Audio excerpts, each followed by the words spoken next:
और मैं यहाँ पे डिस्ट्रिक्ट गुजरांवाला में डिप्टी डायरेक्टर एनवायरनमेंट पोस्टेड हूँ। इसमें मैं अपनी आवाम को थोड़ा सा आगाह करना चाहता हूँ।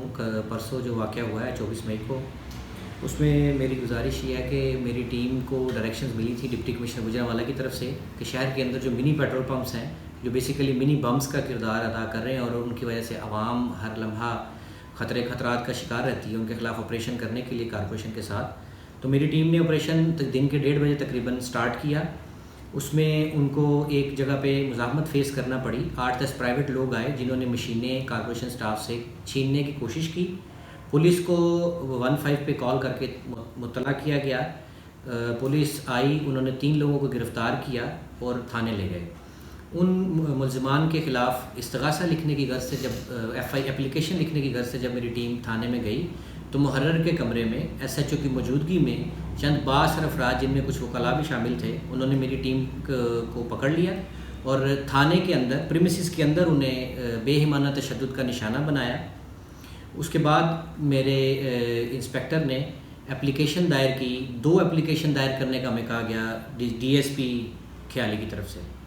उन दो डिफरेंट वकूओं की एप्लीकेशन दायर करवाई गई। एक जो वकूआ जो थाने के दूध से बाहर हुआ था, एक वकूआ जिसमें मेरी टीम को मारा गया, ज़ुदोकोब किया गया, उन्हें ह्यूमिलेट किया गया, उसकी एप्लीकेशन हमसे ली गई थी। अभी तक हम कॉन्टीन्यूसली उनको परसू कर रहे हैं, कोई भी कार्रवाई नहीं हुई उस वकूए पे जो थाने के अंदर हुआ था। मेरी टीम को मारा गया, ह्यूमिलेट किया गया, स्टेट की रिट चैलेंज की गई मुकम्मल तौर पे।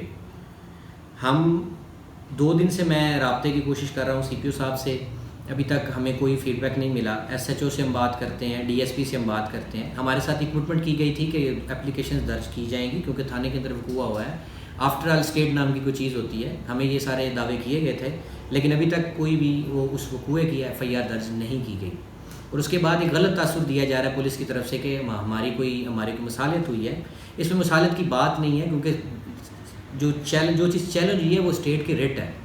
ये किसी ज़ाती मामला नहीं है, ये स्टेट का मामला है जिसमें लोगों को मिसगाइड किया जा रहा है और एक FIR दर्ज करके ये कहा जा रहा है कि ये FIR दर्ज हो गई है। उन मुल्ज़िमान के ख़िलाफ़ अभी तक कोई कार्रवाई नहीं की गई।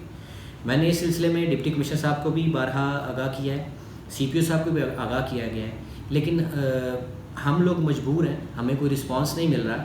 और ऐसे हालात में जहाँ पे सरकारी मुलाजमीन अपनी सरकारी ड्यूटी सर अंजाम देते हुए तशद्दुद और सरकारी प्रीमिसेस में तशद्दुद का निशाना बना दिए जाएँ और उसके बाद उनका कोई बात सुनने वाला ना हो, उनका पुरसाने हाल ना, मुमकिन नहीं है हमारे लिए हम अपना काम जारी रख सकें। हमने जो काम किया वो पूरे शहर को नज़र आता है कि हमने जितना काम किया पिछले 1 साल में, लेकिन इन हालात में, ऐसे इनसिक्योर हालात में हमारे लिए पॉसिबल नहीं है कि हम अपनी ड्यूटीज़ कंटिन्यू रख सकें अनटिल अनलेस मुल्ज़िमान के ख़िलाफ़ FIR का इंदराज हो, कार्रवाई की जाए। जिन लोगों ने गफलत बरती है उन लोगों के ख़िलाफ़ महकमाना कार्रवाई की जाए।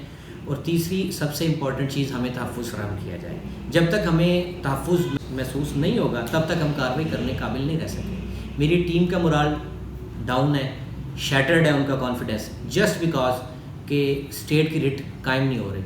और मैं इस सिलसिले में आखिर में गुजारिश करना चाहूँगा RPO साहब से और कमिश्नर गुजरांवाला से कि बराए मेहरबानी हम लोग इस टाइम मजबूर हैं आपसे रिक्वेस्ट करने पे कि इस वाक़े का नोटिस लें और सरकारी मुलाजमीन को तहफ़्फ़ुज़ फराहम करें। शुक्रिया।